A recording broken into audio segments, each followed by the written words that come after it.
Hello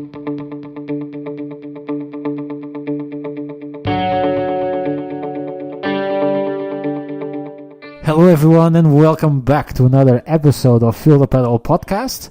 And as usual, I am your host, Gabriel Martins. We are at episode number 3. And before getting into today's episode, let me show you my deepest gratitude to all of you sending supportive messages, commenting on social media. It really means a lot.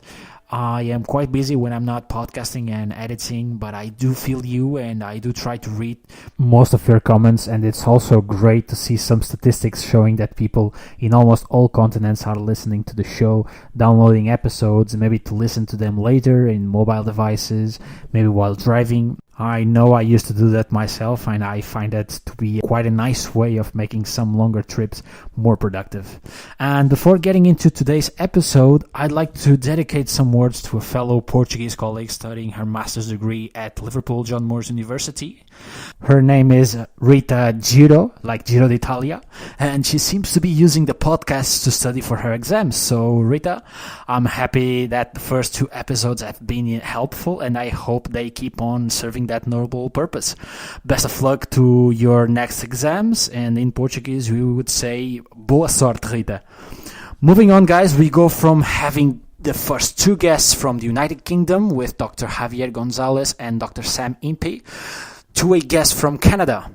In today's episode, we will be discussing the thermal stress and heat adaptation for cycling performance, and we are joined by one of the top researchers in the world on this topic, Dr. Stephen Cheung. He's a professor and Canada Research Chair in Environmental Ergonomics at Brock University in Canada, with a research focus on the effects of heat and cold stress on human physiology and performance.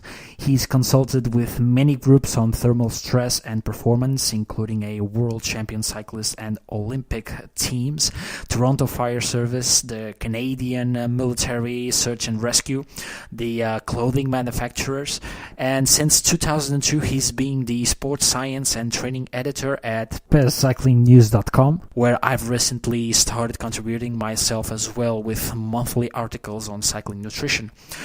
Dr. Stephen has authored 2 books on the science of cycling, one of them being Cutting Edge Cycling in 2012 and Cycling Science in 2017.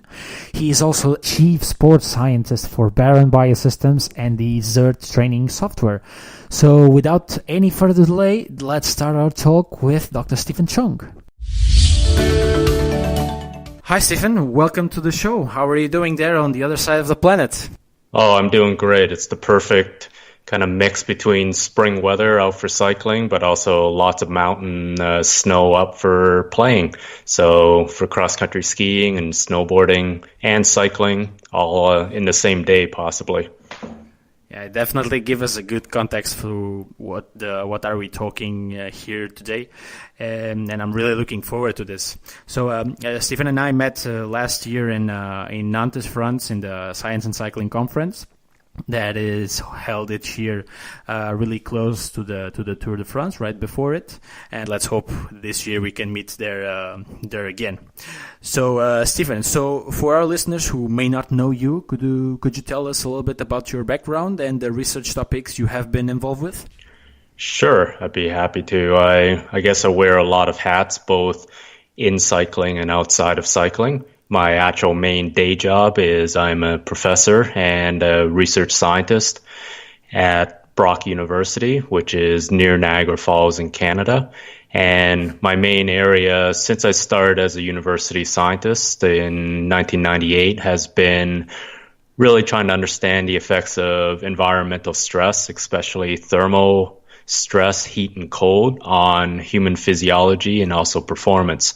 So a lot of my work has been both in the lab itself, trying to understand how the body regulates temperature, but also applying it to the real world, whether that is athletes or firefighters or occupational work, and also search and rescue, Coast Guard, looking at survival in the North Atlantic.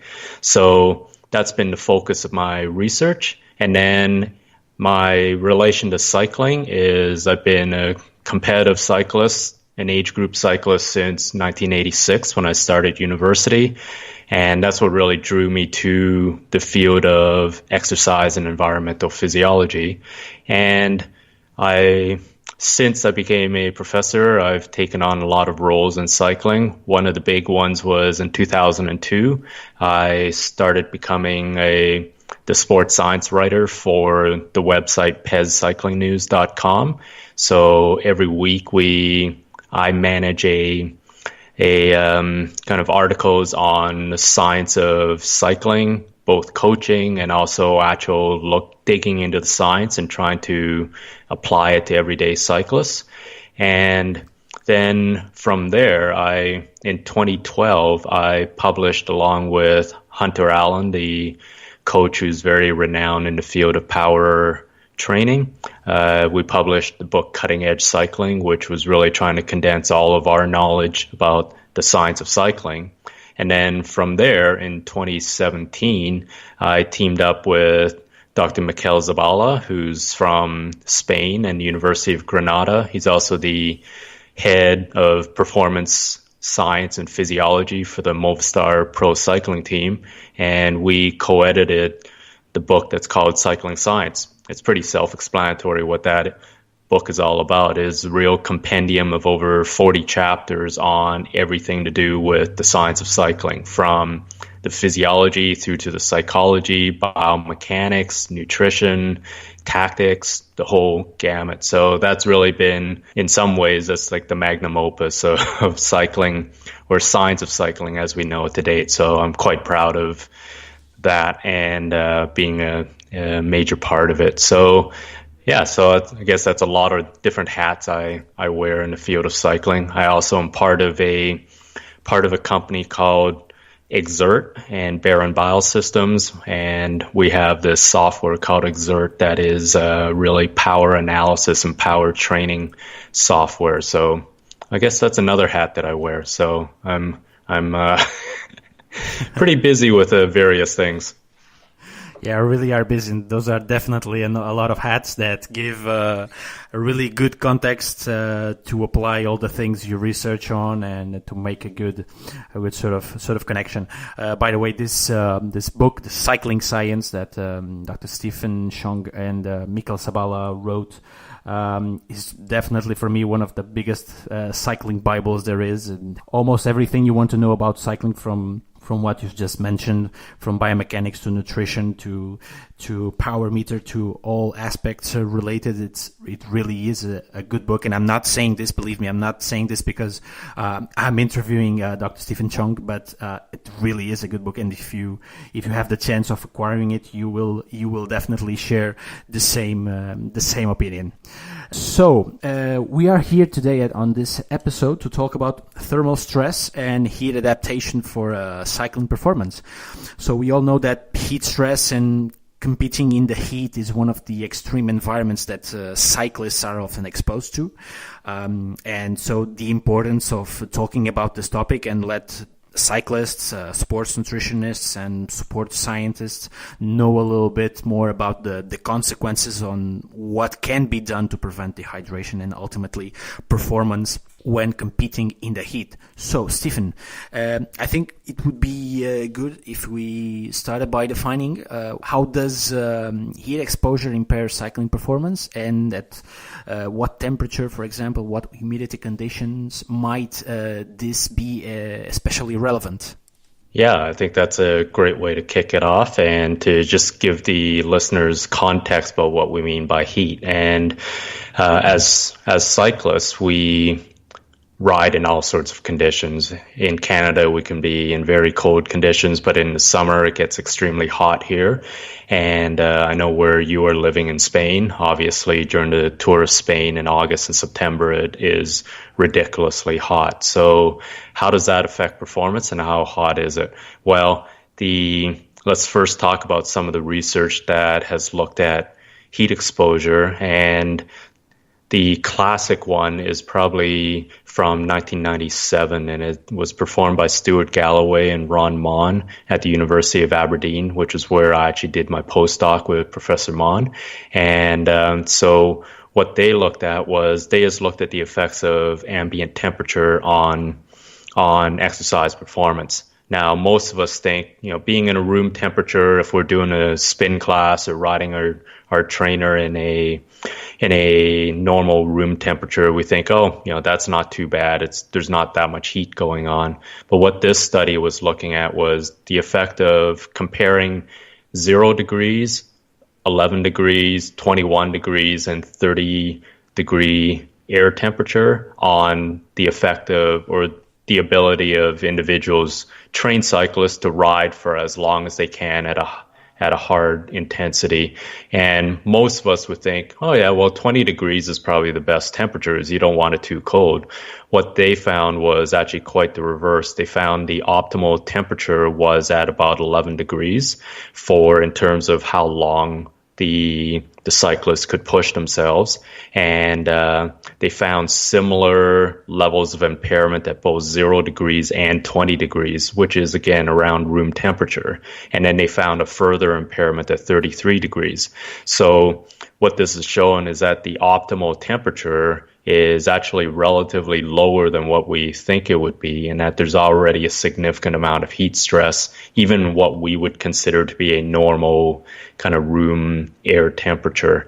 So that kind of research has also been looked at in the field in terms of runners, and there's been nice studies tracking marathon performance at in all sorts of environments throughout the different years, everything from Boston, London, New York, Paris, all sorts of different marathons. And what they found was the exact same finding, that the actual optimal temperature is relatively low for peak performance. And even at what we would consider as being a nice day for running, it's already building up heat stress, and that your performance is impaired. And that's true for males and females. It's true for the super elite runners versus the fast but not necessarily pure elite runners.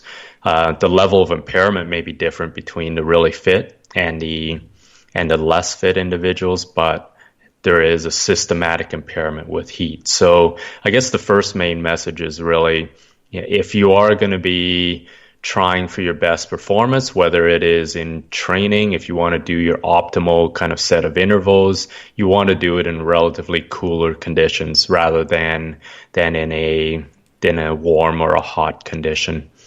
So the second part of that's air temperature by itself, but the actual environment you're in depends on both the temperature and also the humidity and also the amount of sun exposure or solar radiation. So there has been also nice studies, also kind of recently conducted and assisted by Professor Mon, who did that Galloway and Mon study. And what they looked at was the effect of systematically controlling the temperature but altering the humidity levels. And they found that, not surprisingly, the more humid the environment, the worse the exercise performance. Same thing with solar radiation. The brighter, sunnier, hotter it is, the worse your performance. So really the ideal environment for exercise performance would really be a relatively cool temperature, relatively low humidity, and not too bright and hot kind of in terms of the sun exposure. Okay, so that's a good way to kickstart and to let our listeners know a little bit about how humidity and heat and what sort of conditions are performance impairing, and what conditions would be the right ones to perform both training and competition. So we hear a little bit about heat adaptation. Could you tell us a little bit more about this, and what temperature, for example, would require it, and what protocol should be followed to get it right? And perhaps giving some examples of popular World Tour races, like races in the Emirates or Tour of Oman, where this might be extremely important? Yeah, for sure. And it's especially coming up important for many sports, because we know with 2020, there's the Tokyo Olympics, and that's going to be held in August, where it's going to be most likely intensely hot, intensely humid, to the point that the models show that even at midnight, in the middle of the night, it's going to exceed most kind of typical health warnings in terms of heat. So I'm already doing some work with a lot of Canadian teams in different sports to really get ready to optimize their performance, and at worst to minimize any impairment, but ideally also to optimize. And one of the best ways is to perform a structured heat adaptation program. And there's a number of things that happens when we adapt to heat, and humans actually have a huge capacity to tolerate heat and also to adapt to heat. So I don't want this to be a kind of a scare message that any amount of heat is bad, but if we are properly managing the heat and if we are aware of its effects, we can take correct steps. So that would be an important message: is don't necessarily fear the heat, but recognize the implications, and let's do the best that we can to manage those. And as you were saying, one of the best ways is to have a structured plan where you spend a period of time beforehand systematically preparing your body by having it tolerate and also train in the heat. So there's a number of physiological responses that happen. Your heart rate generally goes down at rest and during exercise after you're adapted to heat. Your resting core temperature and also your core temperature during exercise also generally drops down a little bit after you're adapted. Your sweat rate is greatly increased with heat adaptation, and that will help you dissipate a lot more heat when you are exercising. And the other important thing is that your perception to heat, your tolerance and your habituation to heat is improved, so that the same amount of heat, whether it's in your body or in the environment, doesn't feel as stressful to you after you are adapted. So you can, your brain isn't kind of worried about the heat as much, and it can push the body much harder. So there's a number of physiological adaptations, but also mental adaptations to take the heat.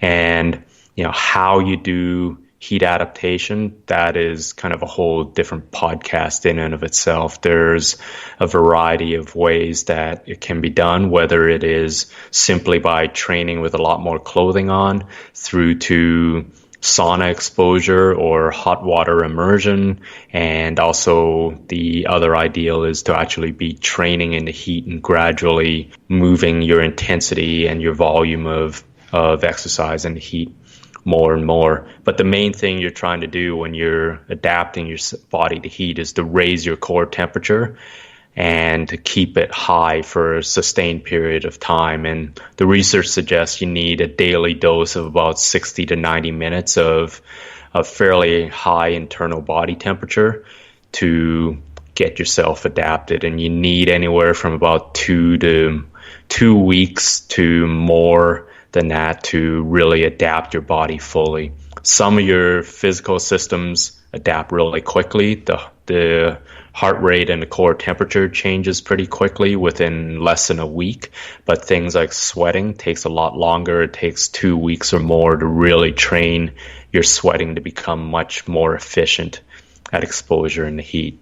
Now, in terms of World Tour races, that is definitely one of the challenges. We have the Tour Down Under that's starting in the Australian summer, so the pros are just finishing their off season, and that's their first big race, and they're traveling from most of the time, whether in North America or Europe, which is in the middle of winter, to suddenly 30 plus degrees Celsius to 40 degrees Celsius, and they're expected to exercise in that. So, that's a huge challenge. And same thing with the recent races in the Middle East, when you are not adapted to heat and you're suddenly thrown into those situations, it places a huge amount of stress on your body just by itself, on top and above the racing itself. So those are certainly challenges for the pros. And then when we get to summertime, we have still some countries aren't necessarily,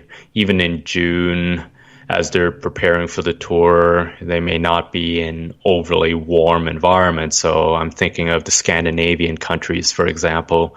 And then if you're training there and then you're jumping into the Tour de France, where it can be extremely hot in certain stages, then again, you can be at a big disadvantage.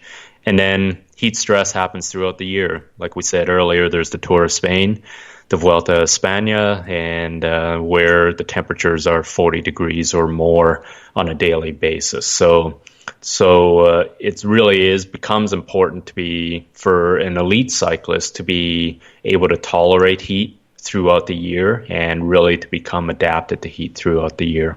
One of the big challenges we faced a few years back was having the Worlds in Qatar in late October or mid-October, and the racing season was winding down. The weather was starting to change in the northern hemisphere, so again, it wasn't as hot, and there was a lot of athletes going to Qatar, obviously the World Championships are huge, trying to have their best performance, and I think we all remember the pictures of some of the early team time trial, which was the first event, and some of the athletes collapsing at the end from it. And we'll probably be talking about this really nice paper from the Sebastian Rassenet and his group in Qatar that was actually tracking some of the athletes.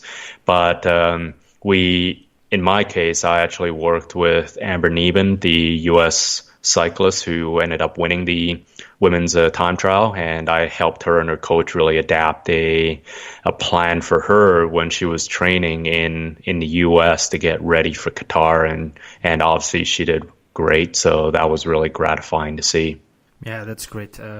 With a structured plan, you may really acquire some really important adaptations, and this might seem something that everyone should be doing. Do you think that in some ways this aspect in pro cycling teams or in more amateur teams is being maybe a little bit overlooked? I think so. I think people kind of look at it as, in the tour before a time trial, we want to, and you see people throwing on a cooling jacket or an ice vest as they're warming up in a trainer before their time trial, and that's great and all, and that will help, but I definitely feel that the biggest bang for the buck is to be long-term adapted to heat in general, so that your body is already able to tolerate heat, both physically and also mentally. And those measures, such as the ice vest and cooling sock, they're good, but they are kind of the final top-up level. They're not the foundation for being ready for exercise in the heat. Okay, so a word of advice for cyclists and pro cycling teams out there to try and take this into account, especially what you've mentioned. I think, correct me if I'm wrong, the 2 week, at least a 2 week period with at least 60 to 90 minutes of heat exposure or training in the heat for elevating body core temperature. But of course, as you said, this would be worth another podcast just for all the total amount of things you could be doing for proper heat adaptation. So, Stephen, you've already briefly touched on the differences between men and women on their capacity to regulate body temperature, but are, for example, women in certain periods of their menstrual cycle, for example, differently affected? Yeah, and absolutely, but it's hard to give you a definitive answer because, unfortunately, women continue to be a very understudied population, and especially in the field of thermal stress, because of, as scientists, we want to control everything, and the menstrual cycle is a big confounder. So it logistically makes research on females much harder, more difficult. That's not to make an excuse for the lack of research, but that is one contributing reason. So most of the vast majority of the studies are done on men. As an example, when we published a big meta-analysis in 2016 looking at all of the heat adaptation literature, out of about 1,000 participants in all the various studies that we found, there was about 8% female. So that gives you a context of the relative size of study in terms of those populations. About 8% of the total research or less is on women. So it's challenging to answer those questions in terms of in super detail, but in broad measures, the females in some senses are also separated into two groups, or potentially even more. But there's one group that does not use oral contraceptives and then another group that does use oral contraceptives. And so it's almost two completely separate populations because we are dealing with the hormonal changes. What we do know is that with individuals not using oral contraceptives in the early follicular phase, so right after ovulation, the first week or so of the menstrual cycle, the core temperature tends to be a little bit lower, or kind of it tends to be at its quote normal level, and then after ovulation in the luteal phase, it rises a little bit, so by about 0.2, 0.3, anything up to 0.5 degrees Celsius over the course of the cycle, and then it drops back again. Whereas that doesn't tend to happen to the same extent or at all, depending on which oral contraceptives you use. So females using oral contraceptives that really dampen out those fluctuations in hormones tend also not to have the temperature changes throughout the cycle. So things like that really impact on the capacity for exercise. And the studies that have been done, one was actually in my PhD lab by another student doing her master's, and they were looking at exercise at a set workload, walking in a heat chamber, wearing chemical warfare clothing, and they tested females with and without oral contraceptives and during the two different main phases of the cycle. And they found there was no real change in the group using oral contraceptives in terms of how long they could exercise in the heat. But in the females not using oral contraceptives, they found that during the luteal phase, when their core temperature was a little bit higher than normal, they couldn't exercise for as long. So things like that give us a hint that especially in females not using oral contraceptives, there can be significant changes in your thermal responses. The studies really are lacking in everything from how they respond to heat adaptation, how does their sweating rate changes, how does their all these different physiology. But in broad measures, those are some of the things that does happen with females during over the course of the menstrual cycle. And I would recommend, if you really want to talk a lot more about females and exercise, and also especially as it relates to nutritional needs, I would say one of the top experts in the world is Dr. Stacey Sims at the University of Waikato in New Zealand. She was a former elite triathlete, and she got her degree at the University of Otago in New Zealand. She was the founder of Osmo Nutrition, and she's just a wealth of knowledge in this field. And she also published the book Roar recently, which is all about the specific female physiology during exercise. So she would be a fabulous resource for you to follow up with.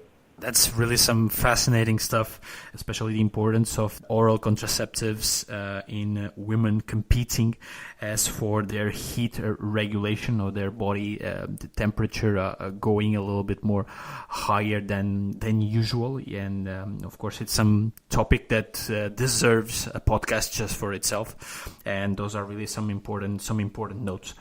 So how can we monitor hydration and eventually electrolyte ingestion in heat exposure? Should sodium ingestion be increased during training, racing, and throughout the day?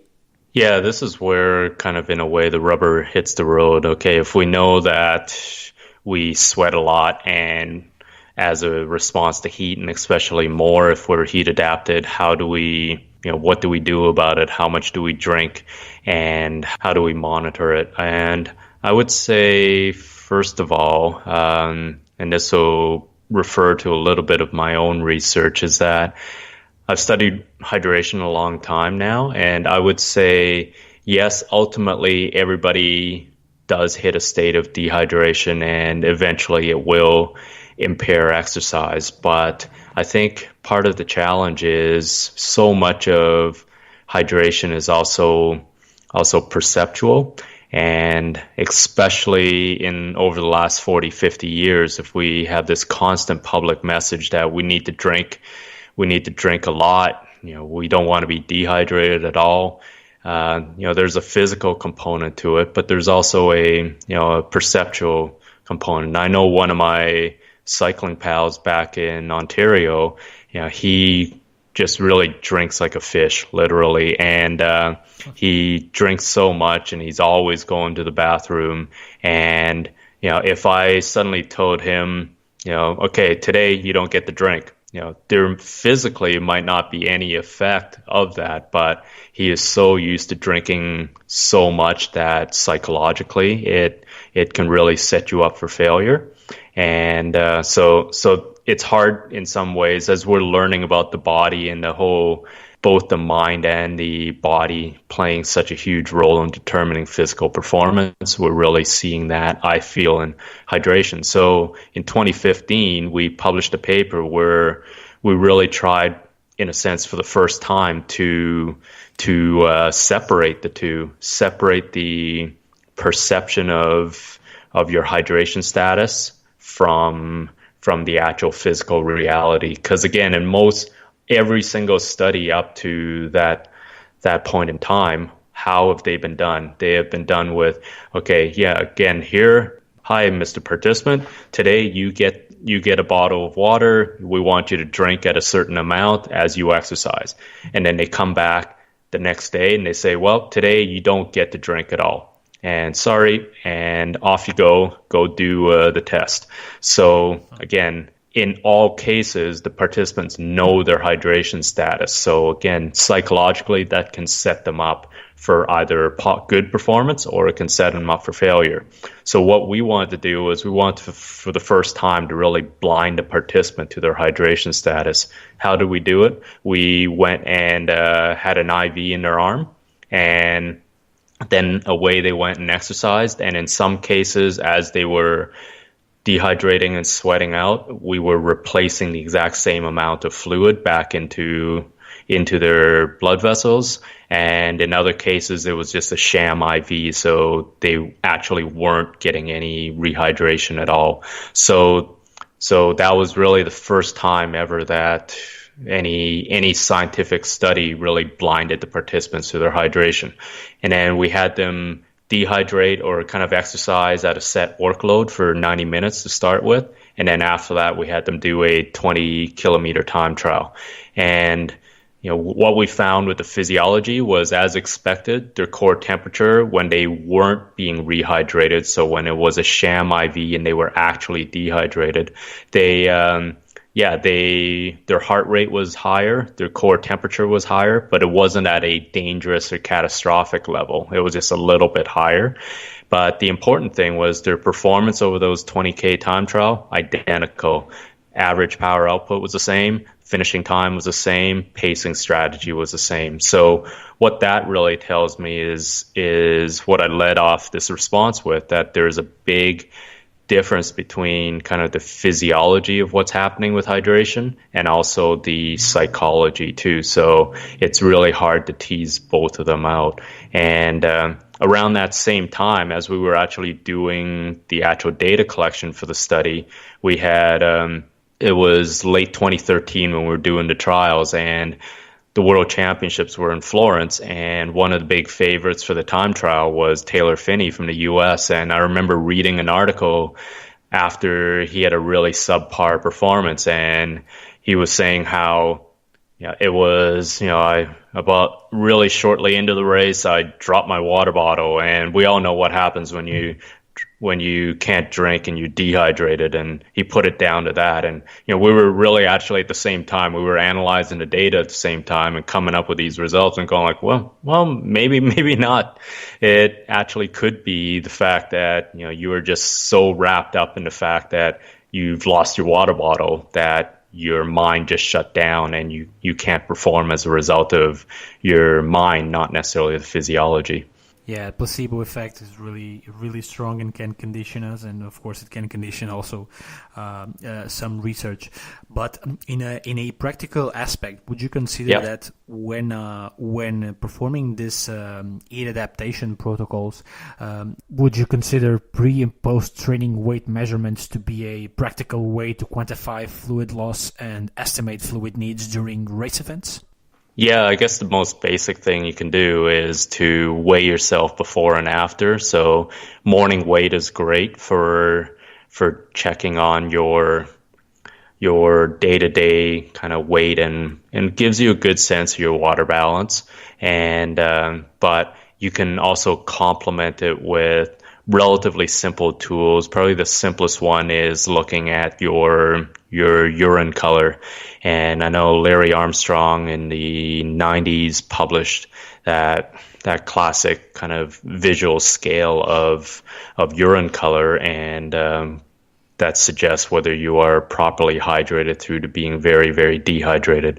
If your urine is very clear and very pale, then it's probably a sign that you are in good state of hydration. Whereas if it's very, very dark, a very brownish color, almost like a very dark kind of apple cider, or then you're starting to get into state of dehydration. So that's another kind of easy scale. Everybody is different, and things can mess up that scale. For example, if you can be very dehydrated, but if you just drank a liter or 2 liters of water, your next pee is probably going to be very pale just because of that water going through, but it's not necessarily that you're in a good state of hydration. So there's things like that can affect it. Also, vitamins tend to affect your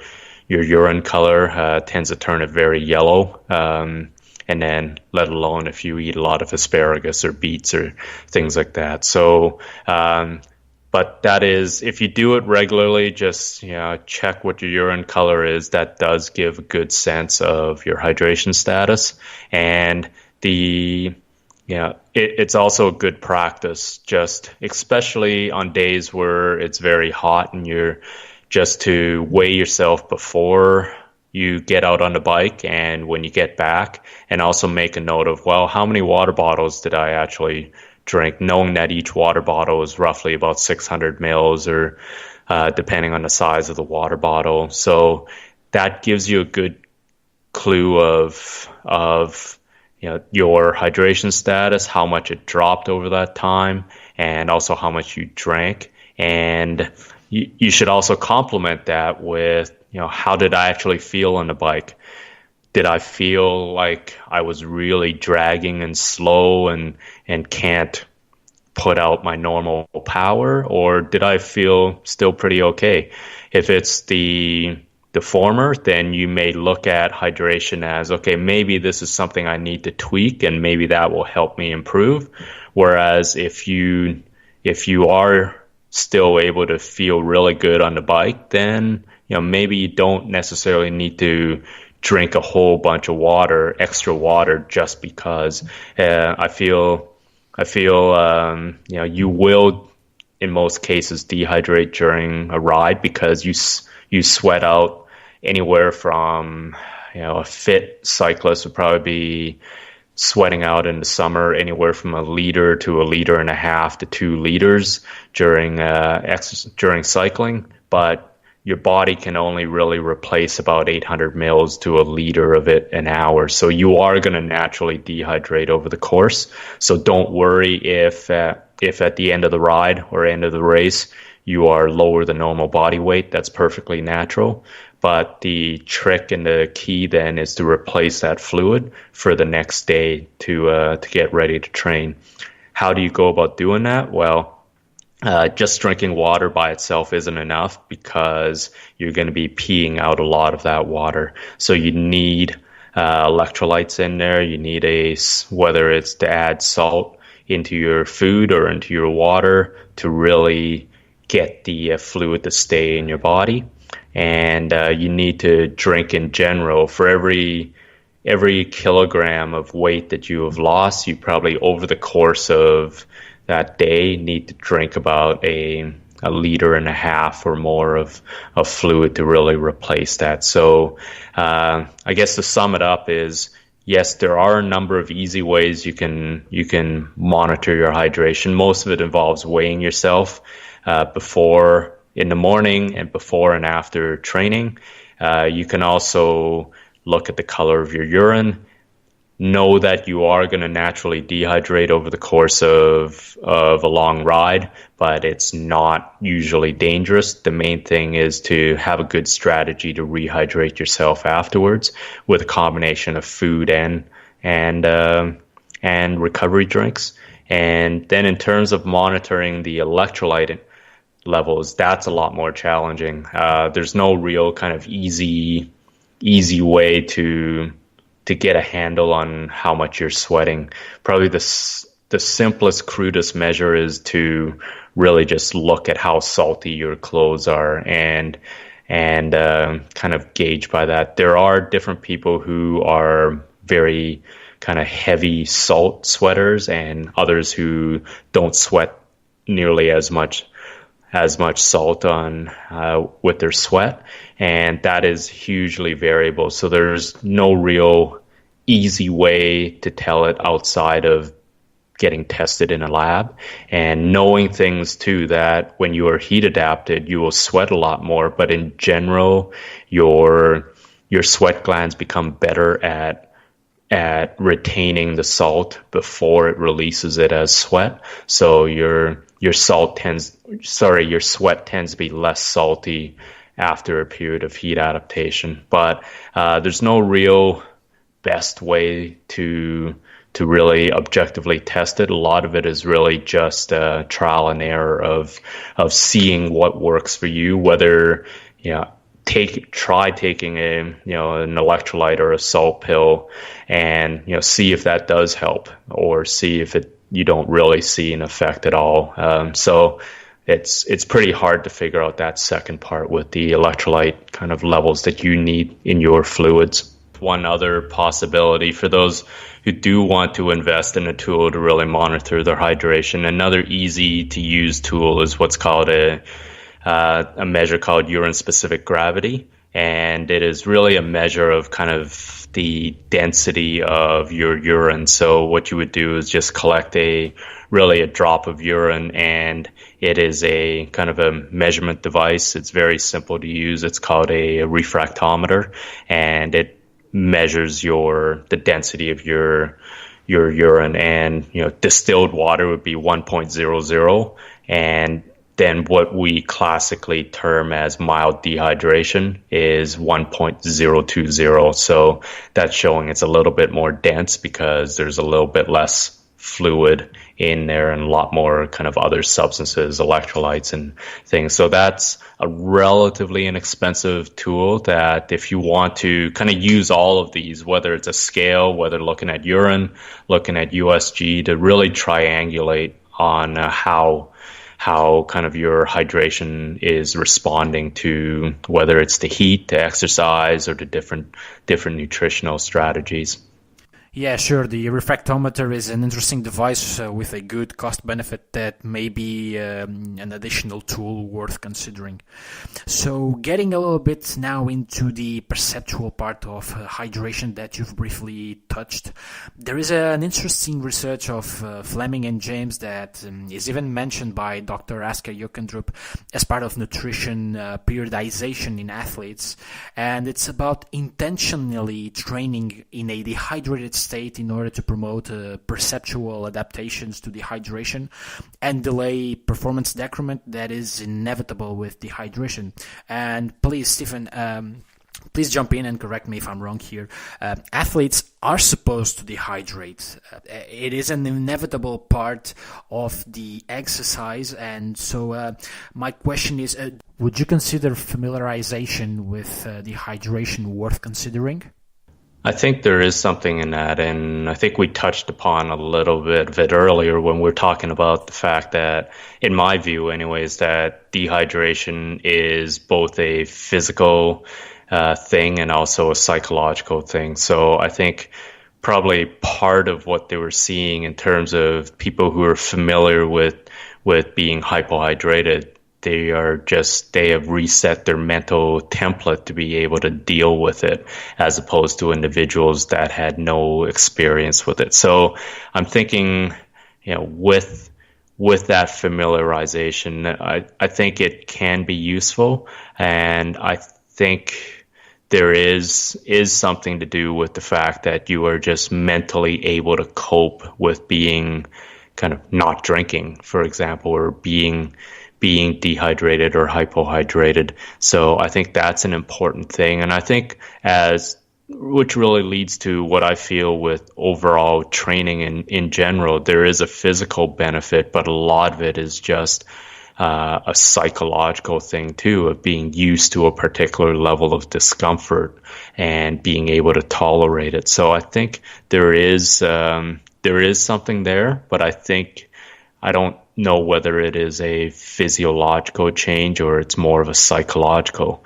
Now, there's also, related to exercise in the heat, and especially heat adaptation, there is one stream of thought, and again, this was done at the University of Otago by Andrew Garrett during his PhD in the papers came out around 2012, 2014, but the idea that if you can add the stress of heat adaptation and the stress of being dehydrated at the same time, that there is a synergistic interaction between the two, and that it somehow is able to accelerate the process of heat adaptation. So what Andrew did in those studies was do a very short-term heat adaptation of only around 4 to 5 days, but he compared in one group during the actual exercise in the heat every day. One group was allowed to drink and kind of maintain as close as they can to their normal euhydrated status. Another group was dehydrated throughout, and they weren't drinking throughout. And what Andrew found was some suggestions that the adaptation rate and all these classical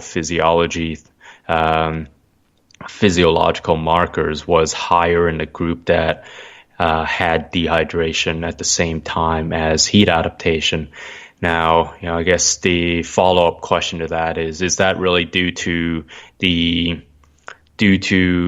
kind of a really physiological synergy, or was it due to the fact that if you're dehydrated, your core temperature is probably going to be a little bit higher, your heart rate's going to be a little bit higher, so the strain that you're experiencing is actually higher than if you were normally hydrated, and that's why you heat adapted faster.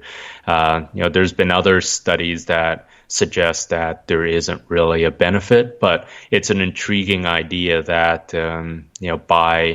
by deliberately dehydrating yourself at the same time as you are heat adapting, you are accelerating the heat adaptation.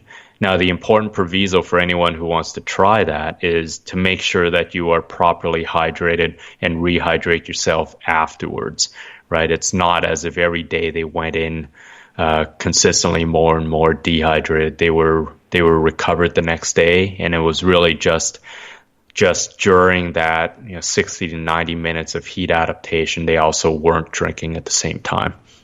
Yeah, definitely more research maybe needed in that area in order to properly quantify, in my opinion, correct me if I'm wrong here, the exact impact of such an approach. So moving up to the nutritional part of this, and there seems to be some nutrition potential here, especially when we talk about ice slurry ingestion or menthol. Could you please tell us a little bit more about the potential of these strategies? Yeah, certainly. I'll separate my talk into two of them because the ways in which they work is night and day different. So let's talk with ice slurry that most of the listeners may have kind of come across or heard about. So the idea with one way we can deal with the heat is to drink cold water or almost at ice temperature levels. So that's one way to drop temperature. Another way is to actually have essentially kind of your slushies or your ice slurries. The theory there is that the drink is at 0 degrees, but you are both having to melt the ice, and that costs a lot of heat, or that can extract a lot of heat from your body, and then you raise the temperature once it's melted. Whereas with kind of cold water, all you're doing is raising the temperature. So the benefit theoretically of ice slurry is for each amount that you ingest, it takes a lot more energy, or it can suck away a lot more heat from your body than if it was just water. So that's the theory of it. And so it can be used as part of your warm-up strategy. So if you are, again, warming up before a race on a trainer on a hot day, you can take in and eat some ice slurry, and there's special bottles that are designed to really hold kind of slurries rather than just water now. And so that's one thing that you can be doing to try to keep your body temperature as cool as possible as you are warming up. And then the other thing is you can, again, have these water bottles that are specifically designed to try to keep fluid as cold as possible. So, and especially with ice slurries. So that's another possibility as you are exercising. The challenge or kind of the trade-off with ice slurries, and they are effective. There's been a number of studies that have shown that they do have a good performance measure in terms of dropping your core temperature or minimizing the rise in core temperature, and also enabling you to work harder. The challenge with those is I don't think I would necessarily rely on them for my actual hydration during exercise, because anyone who's tried to eat an ice slushy really quickly knows it's hard. It's hard to take in a huge volume of crushed ice and to drink that. So especially when a certain volume of crushed ice, once it's melted, it becomes less. So it again becomes very difficult to take in a huge amount of ice slurry, especially as you are exercising. So it might not be it still might end up kind of balancing out to be even in terms of the amount that you can drink. Yes, it sucks away more heat, but you can't drink as much. So but that is something definitely worthwhile to experiment with, and I would see the main value of it being in that warm-up phase. Again, if you have a time trial coming up and you're already kind of in a way stuck warming up on a trainer, and you're going to be building up a lot of heat unless you have a good fan blowing on you. So that is a case where the ice slushies may really, really come in handy. Or if you're at an event where you have your own dedicated kind of aid workers and support individuals who can have these bottles of ice slurry and ice slushies ready for you and still be very cold, and that would be, I think, a really useful thing to have. So it's certainly something to experiment with, and again, some people can't really tolerate it either, so that's where the self-experimentation really comes in. The second part is menthol. Menthol by itself is really kind of that cooling feeling. You may have some kind of gels that that have this menthol, and you put it on your body and your skin feels really cool. And so it has actually no physiological effect. It is not as if it is cooling your body in any way, shape, or form, but it is giving your skin that cool feeling. And there's been intriguing studies, whether it's kind of menthol kind of covered on your body or even kind of menthol in liquid, that it seems to feel cool. And therefore, going back to what we've been talking about, the whole psychology of exercise and exercise tolerance in the heat, it seems to decrease your thermal discomfort and your thermal distress in the heat, and therefore allows you to keep working harder. That one is probably a little bit trickier to implement in real life than the ice slurries, but again, it is something that can be useful to experiment with. I don't see as much of a practical use for it in real life, whereas ice slurries, I do feel that is something that can be implemented. But menthol, it's a great tool in the lab. I think it's a little bit harder to kind of use in real life for athletes. Yeah, sure. So these are two possible nutritional strategies, and maybe ice slurry, beginning with ice slurry. Taste-wise, it maybe would be challenging as well, or not at least not as pleasant. So maybe we could add some flavor to the ice slurry, or maybe using some ice creams may make it more palatable and more pleasant for cyclists, for example, to use it as a pre-cooling strategy before. Would you agree? Yeah, I know. Certainly, my lab members have been lobbying me for a ice slushy machine in the lab for forever. So I'm not sure they're really interested in the science of it. I think there's one nice slushy machine, but certainly I think it can be a useful tool. Again, it is something to experiment with, and also possibly to train yourself with in order to be able to take in a large amount or a larger than usual amount. As I said, it's pretty challenging to eat kind of a big bowl of ice slushy really quickly, but maybe that is something that can be done with training and practice, and that if you can do that, then it will be much more beneficial, because then you'll be able to take in a larger volume of fluid and therefore theoretically suck out a lot more heat from your body that way. The flip side of it, the risk with anything like this, where you are in a sense fooling with the signals going into your brain, is that you may end up pushing the body much harder than it is actually capable of. So you're pushing your body closer to its physical limit, because your brain is kind of getting false signals, and it may end up going harder than it can. And so, for that reason too, I am somewhat hesitant to recommend it as a broad strategy for everyone, because, your brain is very hardwired to prevent catastrophic damage. And if it is being fooled, then you are essentially fooling around with essentially the fire alarm in your body. Right. So I see the value of it, but I would also be somewhat hesitant as a broad kind of recommendation to all of your listeners. Yeah, go try menthol, because it will allow you to work harder because of the reason of the mechanism of how it actually works.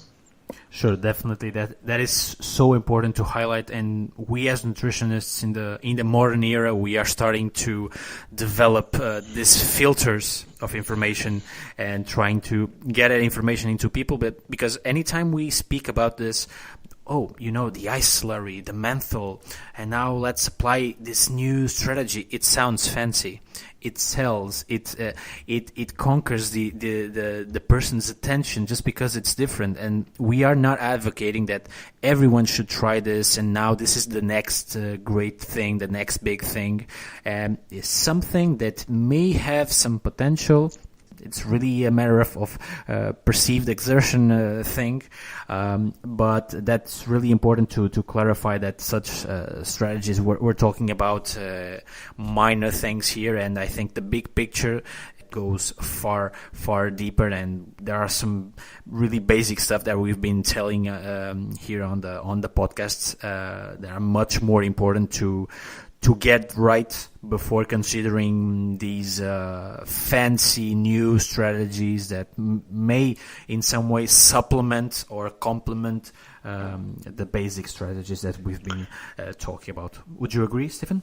Yeah, absolutely. And like earlier, I was talking about heat adaptation versus things like ice jackets and things, and being adapted to heat is the absolute bedrock foundation that's going to get you the most bang for the buck. And it's kind of foolish to do all these other things without that foundation, whether it's ice jackets, ice slurries, or menthol or anything else, because, you know, yes, you'll improve your performance fractionally, but being adapted to heat will improve it exponentially. Perfect, Stephen. I think we've covered a lot of important info here. So, Stephen, if people want to know more about you or the research you've done or you're involved with right now, is there any place they can go to? Yeah, absolutely. The main way I disseminate my research is on Twitter, and my handle there is @EELBrock. So that's where I talk most about science in terms of social media, and that would be one way. You can also find me in terms of messaging me there, or else my work email is also SCHEUNG@BROCKU.ca. So those are two easy ways to find me. And then again, the other way to keep up with some of the latest in cycling science is with PES Cycling News. And every Tuesday we have our toolbox feature, and you've generously also started writing for us too, Gabrielle, so that's fabulous. So we have a wide range of information, all of it free, all of it very objective, on everything from strength and conditioning to, you know, the latest research to nutritional advice and psychology, really the whole work. So that would be a great way to kind of keep up with the latest in cycling science too. Okay, awesome. I will leave those links on the show notes on fuelthepedal.com. I thank Stephen for being here. It has been an absolute pleasure, and I hope our listeners have enjoyed this as much as I did. Well, thank you for having me, Gabriel. It was my pleasure. So I wish you the best of luck in your future research, and now in your skiing there in the mountains, and I hope to talk to you soon. All right, well, we'll probably see each other in Brussels at the Science of Cycling conference. So that ends our great talk with Dr. Stephen Cheung. I think we've all learned some really interesting stuff that might help us, sports nutritionists, sports scientists, and cyclists, to deal with heat exposure and dehydration. I do hope I can meet Dr. Stephen on the Science in Cycling conference that will be held on Brussels on the 3rd and 4th of July. In case you're interested in attending, this conference is a must-go for any cycling enthusiasts. There you will get to see the top researchers and members of different UCI Pro Tour cycling teams sharing their precious experience with the audience. I will leave the link for the conference on the show notes on fuelthepedal.com, along with Dr. Stephen's contacts. And you can all listen to this and other episodes directly on the player available on the website, and also subscribing on the show on Spotify, Stitcher, and TuneIn. Thank you so much for listening, and hope to have you listening to the next episodes.